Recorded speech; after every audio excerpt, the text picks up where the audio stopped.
क्रांतिक कोण, क्रिटिकल जो एंगल होता है, क्रांतिक कोण क्या होता है ध्यान देना। क्रिटिकल एंगल, क्रांतिक कोण, जैसा कि हम कल बता रहे थे तुम लोगों को, प्रकाश के अपवर्तन की व्याख्या हम कर रहे थे, परिभाषा सूत्र सब बताया गया था, उसी में है ये क्रांतिक कोण। तो क्रांतिक कोण क्या है ध्यान देंगे। सघन माध्यम में वह आपतन कोण जिसके लिए विरल माध्यम में अपवर्तन कोण 90 डिग्री होता है, क्रांतिक कोण कहलाता है। परिभाषा ध्यान देना, सघन माध्यम में वह आपतन कोण जिसके लिए विरल माध्यम में अपवर्तन कोण 90 डिग्री होता है।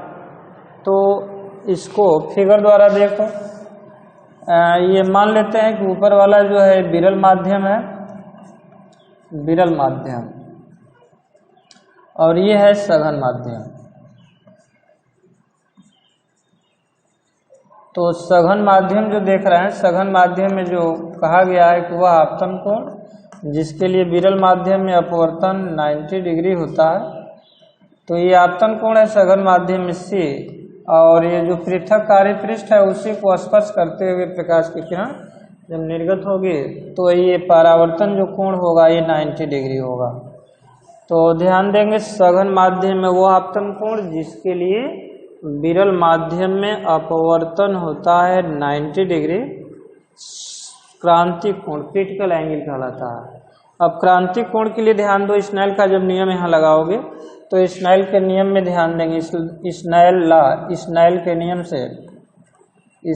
के नियम से sine I upon sine R, sine R equal to बताया गया था तुम लोगों को एन बताया गया था। अब इसमें देख सकते हैं कि sine I upon sine R equal to N, नियतांक अपवर्तनांक कांस्टेंट। तो साइन आई की जगह पर साइन सी लिखेंगे, ये हुआ साइन सी बटे साइन 90 डिग्री, और यह हुआ एन। तो एन जो देख रहे हैं ये सघन माध्यम के सापेक्ष विरल माध्यम का अपवर्तनांक लिया गया है। यदि विरल के सापेक्ष सघन का लेंगे तो 1/n कर देंगे, ध्यान देना। ये सघन माध्यम के सापेक्ष है विरल माध्यम का अपवर्तनांक n।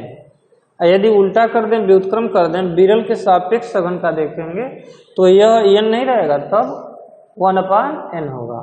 तो यहाँ हम लिख सकते हैं कि साइन सी इक्वल टू क्या होगा, तो sine C equal to n। विरल माध्यम के सापेक्ष, विरल माध्यम के सापेक्ष,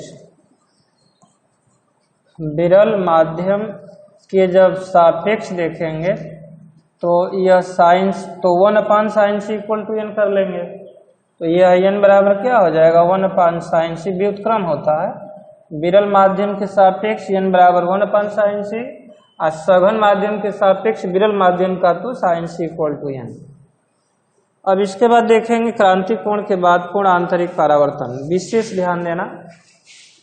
पूर्ण आंतरिक परावर्तन क्या है, पूर्ण आंतरिक परावर्तन के कुछ उदाहरण देखो। ये क्रिटिकल जो एंगल होता है इसी से थोड़ा सा मान बढ़ा दिया है।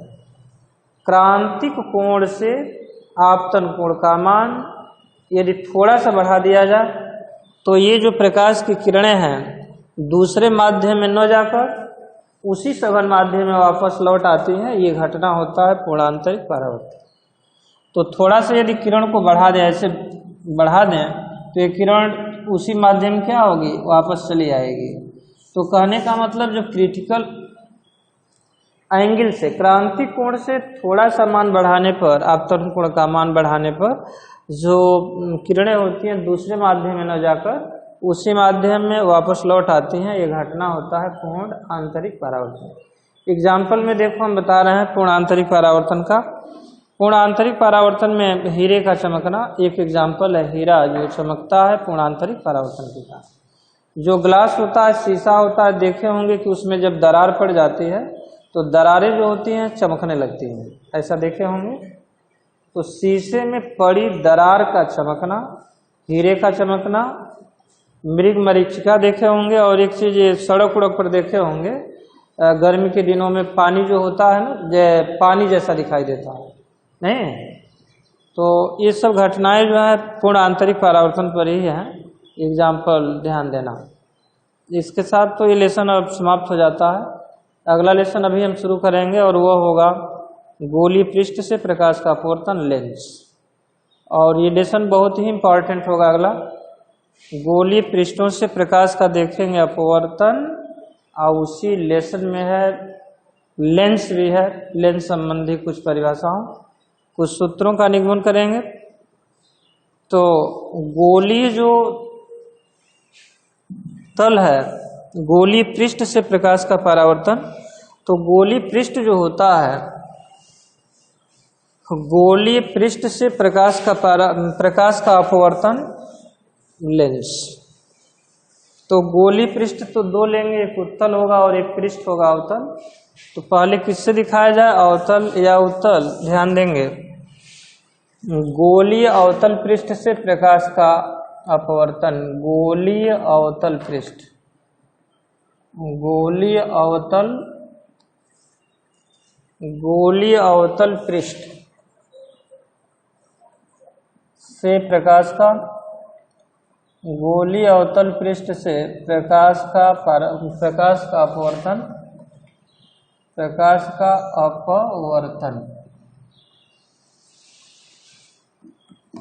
गोलीय अवतल पृष्ठ से प्रकाश का अपवर्तन। ध्यान देना, देखो अवतल पृष्ठ का मतलब होता है धंसा हुआ पृष्ठ।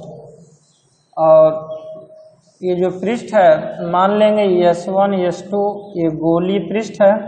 गोलीय पृष्ठ का जो मध्य बिंदु है P, उसको हम पोल कहेंगे और इसका केंद्र C मान लेंगे।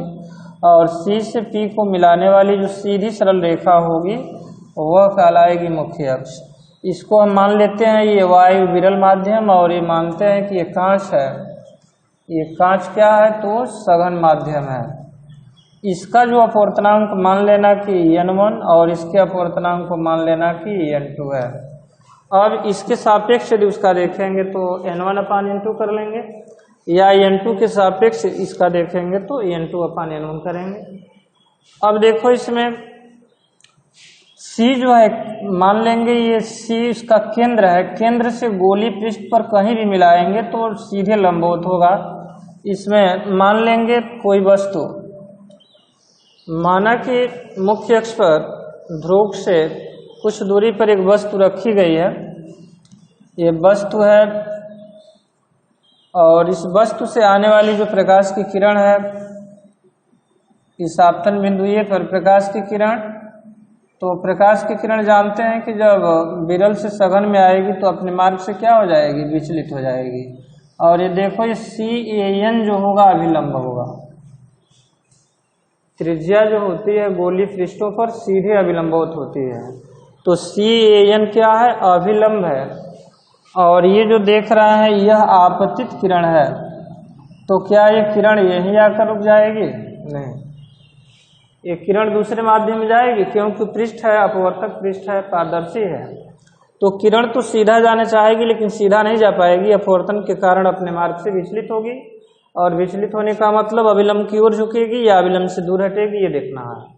तो चूंकि सघन माध्यम में जा रही है इसलिए अभिलंब की ओर क्या होगी? झुक जाएगी। जाना तो चाहेगी सीधे जाना चाहेगी लेकिन सीधे नहीं जा पाएगी। ये प्रकाश की किरण अपवर्तन के कारण कुछ झुक जाएगी। और देख रहे हैं कि ये जो अपवर्तित किरण है मुख्य अक्ष को कहीं इधर नहीं काटेगी, इसलिए इस वस्तु का प्रतिबिंब पोल से वो राइट साइड में नहीं बनेगा, लेफ्ट में बनेगा, वो आभासी बनेगा। पीछे बढ़ाएंगे किरण को, तो इस अपवर्तित किरण को जब पीछे बढ़ाएंगे और पीछे बढ़ाएंगे तो जहाँ काटेगी किरण वहीं वस्तु का क्या होगा? प्रतिबिंब I बनेगा। ये वस्तु का है प्रतिबिंब I, लेकिन यहाँ बनेगा किधर बनेगा? किरण झुक रही है, किरण झुक रही है तो ऊपर की ओर झुक रही है, मतलब अभिलंब की ओर। तो अब इधर झुक, थोड़ा सा हम ऐसे करते तो आगे जाता है ये, लेकिन अब ऊपर जा रहा है तो इसी C की ओर ही आएगा वो, मतलब इसी तरह से इसको ठीक पीछे बढ़ा लेंगे। तो ठीक पीछे बढ़ाएंगे और जहाँ मुख्य अक्ष को काट देगी वो किरण वहीं वस्तु का प्रतिबिंब बन जाएगा I। अब देखो ये जो देख रहे हैं -R होगा, जो CP है -R होगा कि नहीं होगा? वक्रता त्रिज्या प्रतिबिंब जो IP चाहे इसको पी आई जो कहेंगे माइनस भी होगा, और वस्तु जो यहाँ वो मान लेंगे, और इसकी दूरी जो होगी पी से माइनस यू, और यहाँ मान लेंगे एक यह ए एन तो लिखा गया है वहाँ, ए एम मान लेंगे कि लम डाला गया है। तो ये जो दूरियां हैं आर वी और यू, उनकी तुलना में ई एम की दूरी क्या है, अति सूक्ष्म है, इसलिए हम ई एम को पी पर लास्ट में मान लेंगे। अब देखो वस्तु वाला जो एंगल है इसको मान लेंगे अल्फा, प्रतिबिंब वाले एंगल को बीटा मानेंगे, और ये केंद्र जो सी है इसके कोण को गामा मान लेंगे। अल्फा बीटा गामा ही माना गया एंगल। अब ध्यान देंगे इसमें अल्फा बीटा गामा, विशेष ध्यान देना एंगल पर।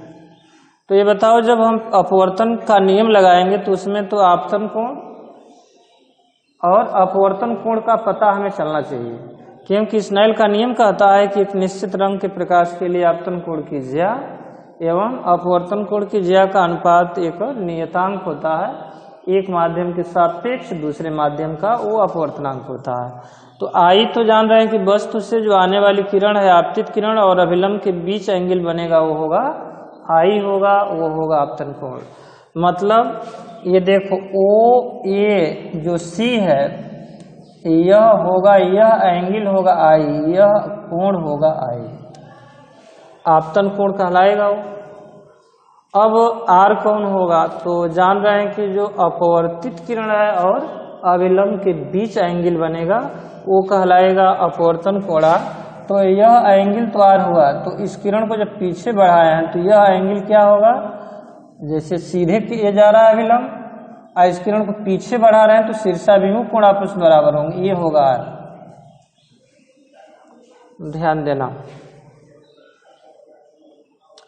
अब इसमें देखेंगे आई आर तो मालूम हो गया, कोण हमें देखना है, इसमें बहिष्कोण प्रमेय लगाएंगे। तो बहिष्कोण प्रमेय जान रहे हैं कि दूर वाले दो अंतःकोणों की योग क्या होता है, बराबर होता है। किसी त्रिभुज का बहिष्कोण उस त्रिभुज में दूर वाले दो अंतःकोणों के योगफल के बराबर होता है, सेम होता है। तो गामा भी तो एक त्रिभुज का बहिष्कोण है। कौन सा त्रिभुज है, तो ओ ए सी का बहिष्कोण गामा है, त्रिभुज। ध्यान देना, त्रिभुज ओ ए सी में बहिष्कोण प्रमेय से, बहिष्कोण प्रमेय से तो गामा इक्वल्स टू क्या होगा, तो गामा इक्वल टू हुआ, जान रहे हैं कि गामा दो अंतःकोणों, दूर वाले दो अंतःकोणों के योग के बराबर होगा। तो गामा बराबर ये अल्फा प्लस क्या लिया जाए, वो पूरा एंगल लेंगे आई। अब हम यदि आई बराबर यदि देखना चाहें तो गामा माइनस अल्फा लिखेंगे, या देखो ये आई इक्वल टू होगा गामा माइनस अल्फा। इसी प्रकार त्रिभुज कौन सा, तो बीटा जो देख रहे हैं वह भी एक त्रिभुज का बहिष्कोण है, लेकिन वह त्रिभुज है ओ आई ए में बहिष्कोण प्रमेय से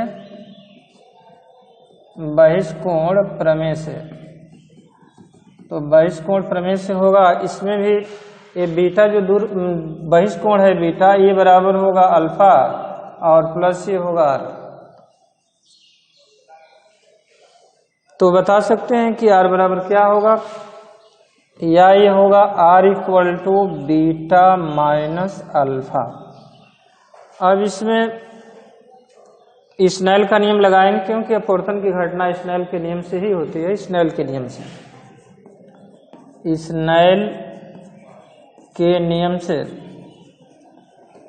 नियम से होता है sine I upon sine R equal to, ध्यान दो, इक्वल टू ध्यान देंगे। ये पहले माध्यम के सापेक्ष दूसरे का देखेंगे तो यह होगा n2 अपान n1, या इसको हम लिख सकते हैं n1 अपान n2 ना होगा, n1 अपान n2 पहले के सापेक्ष दूसरे का देख रहे हैं, मतलब प्रकाश की किरण वायु से जा रही है सघन विरल में N2 में। अब इसमें N2 का इसमें गुणा कर दें, N1 का इसमें कर लें, तो यह होगा N2 साइन I और equal to N1 sine R।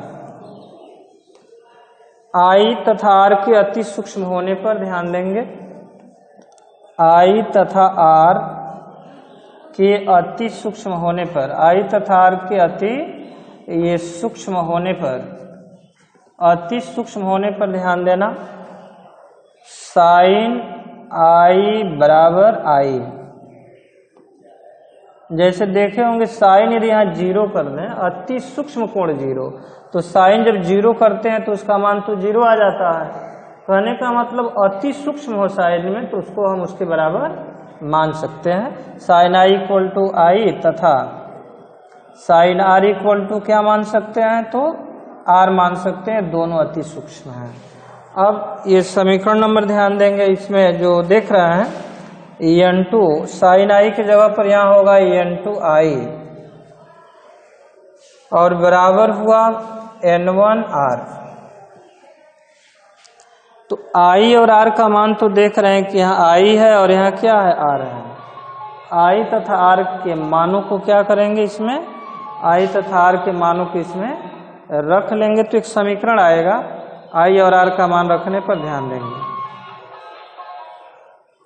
I तथा R का मान जब रखेंगे इसमें तो ध्यान देना, I की जगह पर जब मान रखेंगे इसमें तो ये होगा N2 I के जगह पर गामा माइनस अल्फा और इक्वल टू N1 R की जगह पर मान रखेंगे बीटा माइनस अल्फा,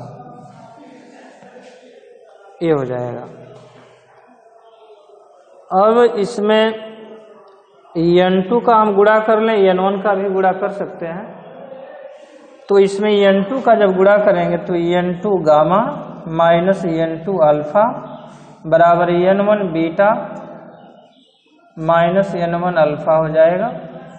इसमें काम करना कि अल्फा वाले जो व्यंजक हैं उनको एक और हम कर लें और गामा बीटा को एक और कर लिया जाए।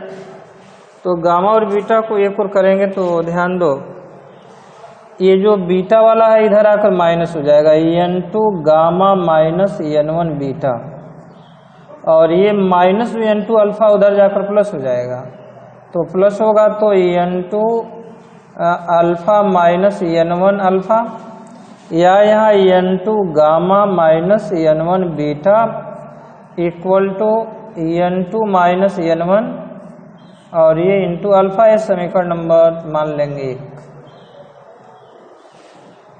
अब चित्र से देखेंगे, ये अल्फा बीटा गामा का मान निकाल कर इसमें रखेंगे। चित्र से ध्यान देना, अल्फा बीटा गामा का क्या मान होगा।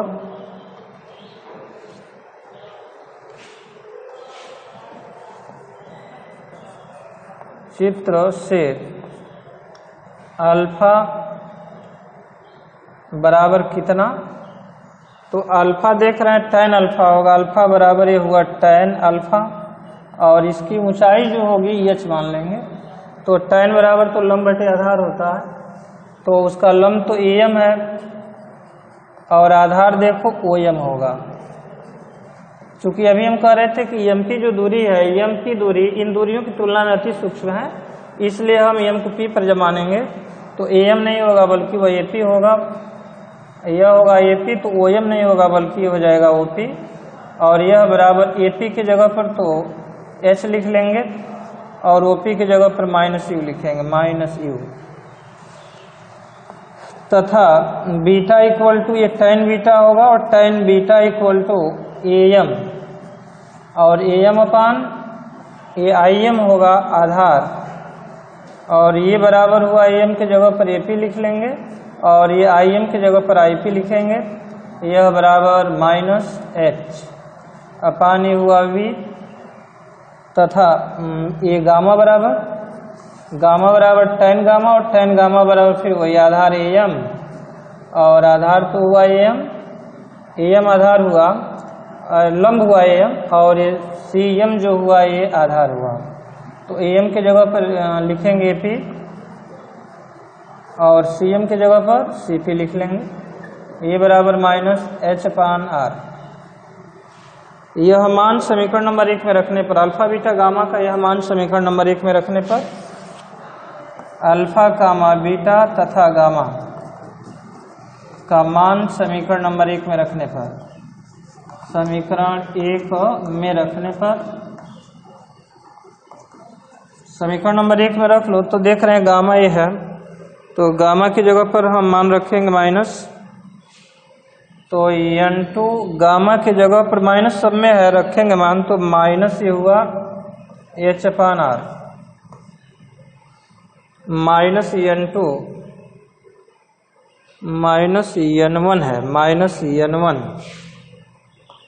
समीकरण नंबर 1 में देख रहे हैं माइनस n1 है। बीटा की जगह पर मान होगा माइनस h/v, उसके बाद बराबर n2 माइनस n1 और यहाँ जो अल्फा है वहाँ माइनस h/u। तो h से जो मान है ध्यान देना,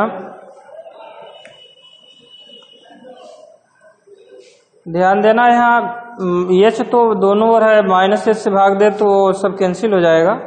यहाँ मान होगा माइनस n2 माइनस n2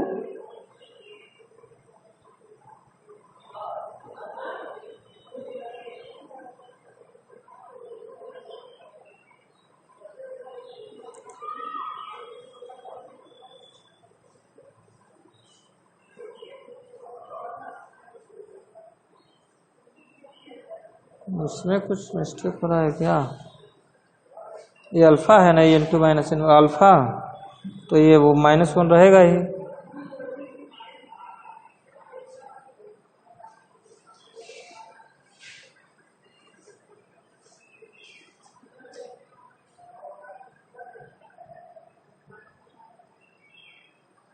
चलो देखो इसमें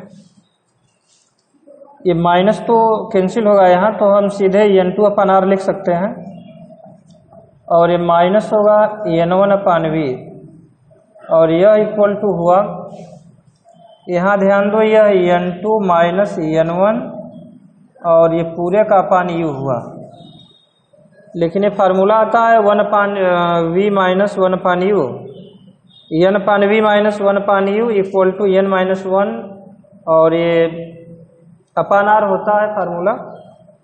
तो इसमें काम करना, इसमें n1 यदि हम कॉमन लेते हैं तो n1 तो बाहर हो जाएगा। इसमें देखो n1 जब बाहर लेंगे, ध्यान देना यहाँ ये दोनों में n1 नहीं है, लेकिन यहाँ से n1 जब बाहर लेंगे तो यह होगा n2/n1 ये हुआ r2 नहीं r हुआ, और यह माइनस होगा 1/v और यहाँ ध्यान दो ये n1 को जब बाहर करेंगे तो यह n2/n1 माइनस 1/u हुआ। तो इसमें n2/n1 जो देख रहे हैं ध्यान देना, n2/n1, तो n2/n1 तो बाहर हुआ है, n1 तो इसके जगह पर n/r होगा, माइनस 1/u हुआ और यहाँ n1 रहेगा, n-1/u। लेकिन सूत्र जो है, सूत्र तो ऐसा आता है 1/v n/v minus 1/u equal to n-1/r आना चाहिए, इतना लाना है।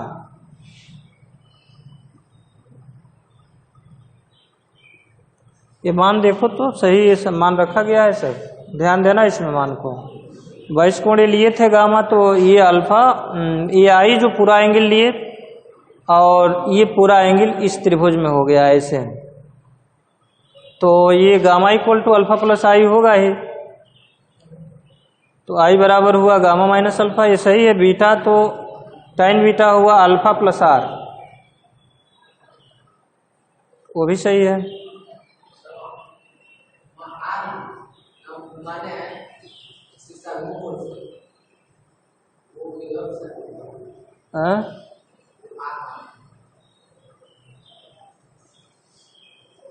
जैसे यह जो देख रहे हो ये फिगर ही सही नहीं लग रहा है। जैसे किरण जा रही तो ये जब झुक रहा है इधर तो ये तो सीधे गया इस तरह से आ रहा है, लेकिन ये किरण जो उधर जा रही है तो इसके अंदर बनेगा कि इधर बनेगा, इसको आप करो तो बुक लिए हो, फिगर में मिस्टेक नहीं ना है।